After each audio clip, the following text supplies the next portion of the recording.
आप सभी का बहुत बहुत स्वागत है और आप सभी को नमस्कार। हमने अंतिम क्लास के अंदर बीकानेर के राजा शार्दुल सिंह के बारे में पढ़ा था। वो अंतिम राजा थे जिन्होंने भारतीय संघ अधिनियम के ऊपर क्या किए थे। राजस्थान के पहले शासक थे जिन्होंने भारतीय संघ अधिनियम के ऊपर क्या किए थे, हस्ताक्षर किए थे, वो पढ़े थे। बीकानेर का अपना यहाँ पर जो है पूरा खत्म हो चुका है। राठौड़ रियासत के बारे में हमने एक और देखा था, किशनगढ़। किशनगढ़ के अंदर भी राठौड़ों का शासन था। किसने किया था? एक राजा हुए थे किशन सिंह। क्या नाम था उनका? किशन सिंह नाम था। और किन के बेटे थे ये? जोधपुर के राजा हुए थे मोटा राजा उदय सिंह।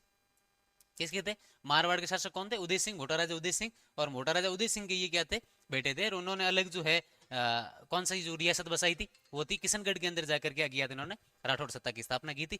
और जहांगीर ने इनको एक उपाधि दी थी और वो दी थी महाराजा की उपाधि। किसने दी थी? जहांगीर ने। किशनगढ़ के किस शासक को जहांगीर ने महाराजा की उपाधि दी थी, ये पूछा जाए तो किसको दी थी? किशन सिंह को दी थी। ठीक है। उनके बाद एक शासक होते हैं किशनगढ़ के सावन सिंह। ये बहुत बड़े कृष्ण भगत थे। इनके बारे में आप वैसे नाम सुना भी होगा। और इन्होंने राज्य का त्याग कर दिया और त्याग करके खुद कहाँ चले गए थे? वृंदावन, मथुरा वृंदावन चले गए थे। और वहां जाने के बाद इन्होंने अपना नाम भी क्या रख दिया था? नाम कर लिया नागरीदास। क्या कर लिया इन्होंने? अपना नाम नाम कर दिया नागरीदास। और इनके समय जो निहाल चंद थे चित्रकार, इन्होंने प्रसिद्ध बनी ठनी का क्या बनाया था? चित्र बनाया था। और बनी ठनी है उसको भारत की मोनालिसा कहा जाता है। क्या कहा जाता है बनी ठनी को? बनी ठनी को भारत का जो भारत की मोनालिसा है वो कहा जाता है। और किशनगढ़ के शासक जो सामंत सिंह थे उनके समय निहाल चंद ने क्या बनाया था? इनका फोटो बनाया था, चित्र बनाया था, ये ध्यान रखना है। और जो किशनगढ़ के अंदर राठौड़ सत्ता की स्थापना किसने की थी? तो मोटा राजा उदय सिंह के जो बेटे हुए थे किशन सिंह, उन्होंने की थी। ठीक है। और जहांगीर ने इनको कौन सी उपाधि दी थी? महाराजा की। यहाँ पर अपने किशनगढ़ का भी जो महत्वपूर्ण तथ्य है वो भी खत्म हो चुके हैं। अब अपन आगे शुरू करते हैं चौहानों के इतिहास। चौहानों से संबंधित जो महत्वपूर्ण जानकारी है वो देख लेते हैं। चौहानों की उत्पत्ति से संबंध अगर कुछ भी पूछा जाए, ये थोड़ा पता होना चाहिए और पूछा भी जाता है प्रश्न। चौहानों का जो अग्निकुंड सिद्धांत है, कौन सा सिद्धांत है? अग्निकुंड सिद्धांत है। किस किताब के अंदर हमें, या फिर किस इतिहासकार द्वारा या किस लेखक ने ये सिद्धांत दिया अग्निकुंड का सिद्धांत? तो एक लेखक हुए चंद्रबरदाई। कौन हुए? चंद्रबरदाई। इनकी जो किताब है वो कौन सी है? इनकी किताब है पृथ्वीराज रासो। कौन सी किताब है? पृथ्वीराज रासो। किसने लिखी है? चंद्रबरदाई ने। किसके ये दरबार के अंदर थे या किसके समकालीन है? तो पृथ्वीराज थर्ड, पृथ्वीराज चौहान। पृथ्वीराज जो थर्ड है, इनके क्या थे? ये दरबार के अंदर थे, इनके समकालीन है। और इन्होंने जो चौहानों की उत्पत्ति है वो कौन सा सिद्धांत दिया उत्पत्ति का? अग्निकुंड अग्निवंशी कहा गया कि अग्नि से ही उत्पन्न हुए। अब इस सिद्धांत की जो समर्थन है वो किन इतिहासकारों ने किया है, ये पूछा जाए तो किस किस इतिहासकारों ने किया है? एक तो किया है मूणोत नैणसी ने। किसने किया है? मूणोत नैणसी ने। और एक किया है बूंदी के दरबार के अंदर, राम सिंह के दरबार के अंदर थे विद्वान सूर्यमल मिशन। इन्होंने जो ये अग्निकुंड का सिद्धांत है इसका क्या किया? इन्होंने समर्थन किया है। ठीक है। और अग्निकुंड का सिद्धांत हमें किस किताब के अंदर मिलता है? पृथ्वीराज रासो। किसने लिखी है? चंद्रबरदाई ने लिखी। किसके समकालीन थे? पृथ्वीराज थर्ड की। उसके बाद का जो सिद्धांत है सूर्यवंशी, कि किस किस कौन कौन से इतिहासकार और कौन कौन सी किताबें इनको सूर्यवंशी बताती है। तो एक किताब है पृथ्वीराज विजय। किसने लिखा है इसको? इसको लिखा है कश्मीरी पंडित जयानक ने। किसने लिखा है? कश्मीर के पंडित थे कश्मीरी पंडित जयानक, उन्होंने किताब लिखी पृथ्वीराज विजय। इसके अंदर चौहानों को सूर्यवंशी कहा गया है। एक किताब है हमीर महाकाव्य, नयन चंद्र सूरी द्वारा लिखित है। इसके अंदर भी सूर्यवंशी है। एक किताब है हमीर रासो। एक है सुरजन चरित्र चंद्रशेखर की। एक अभिलेख है बेदला का अभिलेख। एक गौरी शंकर हीराचंद जो ओझा राजस्थान के अपने इतिहासकार है, जिन्होंने गोहिलों को भी सूर्यवंशी कहा है, उन्होंने चौहानों को भी सूर्यवंशी कहा है। और एक विग्रहराज चतुर्थ का जो अजमेर का अभिलेख है वो भी चौहानों को क्या बताता है? सूर्यवंशी बताता है। एक हर्ष अभिलेख है सीकर का। ठीक है। और वो भी जीर्ण माता का जो मंदिर के पास जो ऊपर बना हुआ पहाड़ी ऊपर हर्ष मंदिर, वहां का एक अभिलेख प्राप्त होता है। और वो भी चौहानों को जो क्या बताता है? सूर्यवंशी बताता है। तो कौन कौन सी किताब है? पृथ्वीराज विजय, हमीर महाकाव्य, हमीर रासो, और सुरजन चरित्र, बेदला शिलालेख, गौरी शंकर हीराचंद ओझा और हर्ष मंदिर अभिलेख इत्यादि, ये चौहानों को क्या बताती है? सूर्यवंशी बताती है। ये ध्यान रखना है। अब जो इनका एक सिद्धांत चलता है ब्राह्मणवंशी, चौहान के ब्राह्मण थे, ये कौन कौन मानते हैं? तो एक तो अभिलेख है बिजोलिया का अभिलेख। बिजोलिया भीलवाड़ा के अंदर है। बिजोलिया का अभिलेख है, उसके अंदर एक लाइन लिखी हुई है श्री विप्र श्रीवत्स गोत्र भूत। ठीक है। विप्र जो यहाँ पर शब्द ब्राह्मण के लिए हुआ है। ठीक है। तो यहाँ पर बिजोलिया अभिलेख के अंदर भी ब्राह्मणों को क्या माना गया है? ब्राह्मण माना गया बिजोलिया अभिलेख के अंदर। एक चंद्रावती आबू का जो अभिलेख, आबू के अंदर, आबू के पास चंद्रावती है सिरोही में, वहां से एक अभिलेख मिलता है, वो भी चौहानों को ब्राह्मण वंशी बताता है। एक कायम रासो किताब है, किसकी लिखी हुई है? न्यामत खान की। किसकी लिखी हुई है?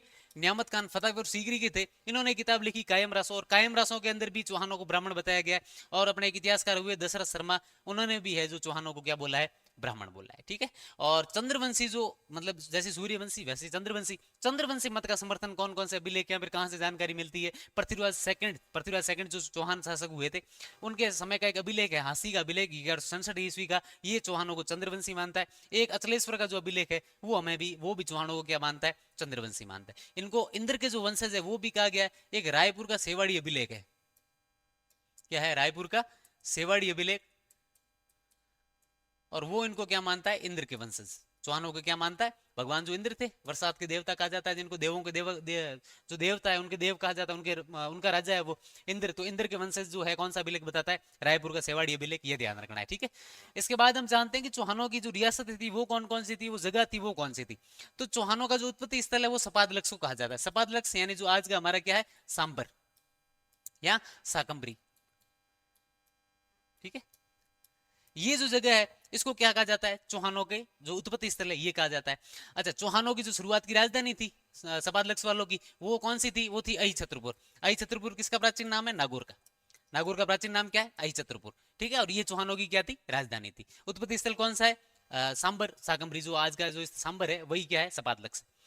अब चौहानों की रियासतें भारत अपने राजस्थान के अंदर कहाँ कहाँ पर थी, एक तो सांबर के अंदर थे, सांबर से फिर अजमेर आ गए, ठीक है। कुछ नाडोल पाली के अंदर जो पड़ता है, नाडोल वागपति राज के बेटा लक्ष्मण राज ने जाकर वहां चौहान सत्ता की स्थापना की। रणथंबोर के अंदर इनका शासन था, जालोर और सिरोही के अंदर इनका शासन था। दो रियासतें हाड़ौती के अंदर पड़ती, कोटा और बूंदी, यहाँ पर किसका शासन था, चौहानों का। तो कौन कौन सी है, एक तो सांबर, एक अजमेर, एक रणथंबोर, एक नाडोल, एक जालोर, सिरोही और एक कोटा और बूंदी, ये क्या थी, चौहानों की रियासतें थी, ये ध्यान रखना है।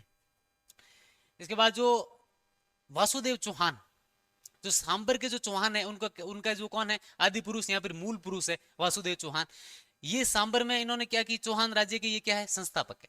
सांबर के अंदर चौहान राज्य के संस्थापक कौन है, वासुदेव चौहान है। और सपादलक्ष के चौहानों के ये मूल पुरुष यहाँ पर क्या है, आदि पुरुष। आदि पुरुष यहाँ पर और क्या कहा जाता है, इनको मूल पुरुष कहा जाता है। एक किताब है प्रबंध कोश, राजशेखर द्वारा लिखित है ये किताब, और इसके अनुसार 551 ईस्वी के 551 ईस्वी के अंदर चौहान राज्य की स्थापना की सांबर के अंदर। और अपनी राजधानी है वो किसको बनाया था इन्होंने, तो अपनी राजधानी बनाया था अहि छत्रपुर को। किसको बनाया था, अहि छत्रपुर को, ठीक है।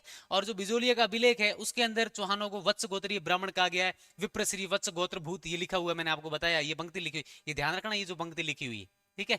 श्री विप्र वत्स गोत्र भूत जो पंक्ति है किस अभिलेख के अंदर मिलती है, बिजोलिया के अंदर। क्या कहती है अभिलेख के, चौहान ब्राह्मण है, ठीक है। और उसके बाद वासुदेव ने जो है सांबर झील का क्या करवाया, निर्माण करवाया। ये भी हमें बिजोलिया अभिलेख से क्या मिलती है, जानकारी मिलती है। तो वासुदेव चौहान सांबर में चौहान राज्य का संस्थापक था। सांबर के जो चौहान है उनके वो कौन है, आदि पुरुष है, पर यहाँ मूल पुरुष है, ठीक है। और प्रबंध कोश के अनुसार, राजशेखर की जो किताब है प्रबंध कोश के अनुसार 551 ईस्वी के अंदर वासुदेव चौहान ने चौहान राज्य की क्या की स्थापना करी, और अपनी जो राजधानी है वो अहि छत्रपुर नागौर को बनाया। बिजोलिया अभिलेख के अंदर चौहानों को क्या बताया गया है, ब्राह्मण बताया गया है। और सांबर झील का जो निर्माण है वो भी किसने करवाया, अपने वासुदेव चौहान ने करवाया, ठीक है। अगली क्लास के अंदर अपन जो वासुदेव के बाद जो महत्वपूर्ण शासक हुए उनको पढ़ेंगे, ठीक है। तब तक के लिए धन्यवाद, नमस्कार।